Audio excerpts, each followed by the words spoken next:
Allez, c'est parti.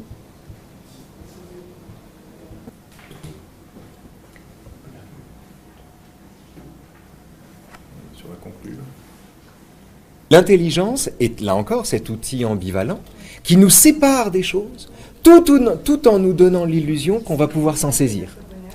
Et c'est la raison pour laquelle, en philosophie, l'intelligence ne suffit pas. Il faut la doper par l'intuition, il faut la doper par la sensibilité, il faut la doper par le cœur. Toute la difficulté pour nous, elle est là. C'est en fait de faire comprendre à la machine, à ChatGPT, comment, dans sa génération de la copie, il doit être le plus proche possible de ce que fait un être humain. Et donc le plus intelligent possible pour générer vraiment un travail à la hauteur de la qualité d'un être humain et encore plus d'un philosophe expérimenté ou d'un bon élève au baccalauréat.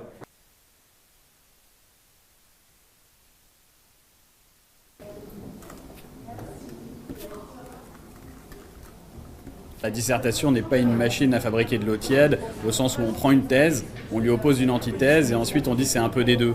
Pourquoi ? Parce qu'il faut apporter quelque chose de nouveau dans la troisième partie. Et là, ici, ChatGPT n'apporte vraiment rien de nouveau dans la troisième partie. Il se contente de juxtaposer la thèse et l'antithèse et d'en faire une sorte de mélange un peu fade et de dire, finalement, de faire une sorte de compromis un peu fade, un peu tiède, qui n'est pas intéressant et qui ne fait pas avancer la réflexion.